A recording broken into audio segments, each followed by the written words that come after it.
There's a really good video that Ryan Arey on Screen Crush just put out. He does a really great analysis of comparing the similarities between and the differences between Superman the movie and Man of Steel. And I didn't even realize how many of the same beats the story has. It's just that Snyder's is kind of told in a non-linear fashion. Yes. He's like me, that the moment where the movie really lost him was when Jonathan says, "No, don't save me from the tornado." Almost everything that Pa Kent says in Man of Steel feels reactionary. As I've said before, it felt like an attempt to say this ain't your daddy's Superman, because we've really real world thought this out. In the modern world, there's no way this guy would be like, you were sent here to help people and hide your light under a bushel. We're going to go farther with hide your light under a bushel. It's going to be, don't use your powers because everyone's going to come for you. That could be a concern voiced by someone, but that's not a Pa Kent thing. Exactly. It's just not. It offends the core. Yeah. And yes, there's no way a heroic Pa Kent character would say, don't save me. Don't save the kids in the bus. When there's no way that Clark would have said, okay, I won't save you. It's like, screw this. There's like 7 people under a bridge. Nobody's going to believe them anyway, even if they do see it. Pinpointing that is the moment where it feels wrong.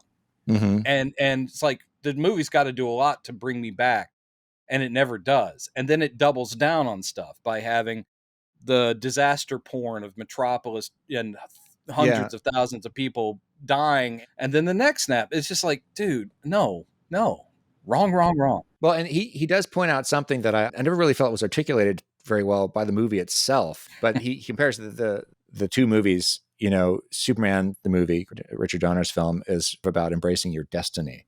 Yeah. And accepting things that you can't change, and also sort of, screw the rules. I'm going to change things anyway at the end. Yeah. Superman does a rebellious act at the end. Yeah. And conversely, Man of Steel is it's like a treatise on free will. Essentially, it's like an Ayn Rand type of thing. Yeah. Because it's like, okay, I have these powers, but do I really want to use them? Do I have to use them? That's kind of what he was going for. I don't think he succeeded. The idea of superpowers as burden has been explored very well through some very famous characters.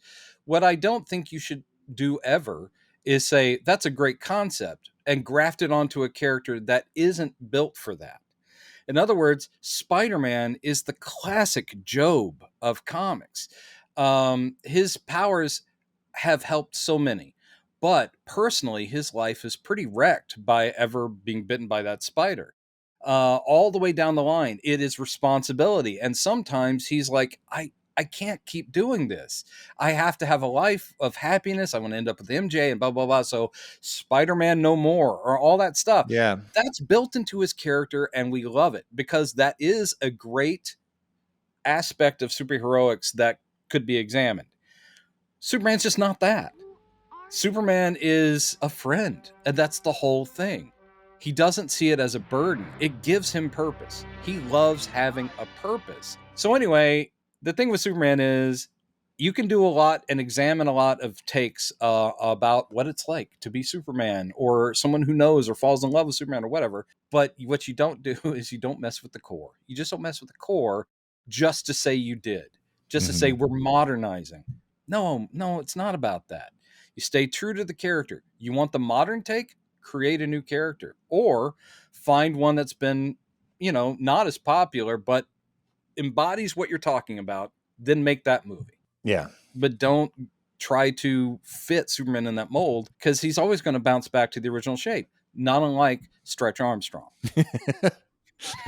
Another great hero who has not gotten his due.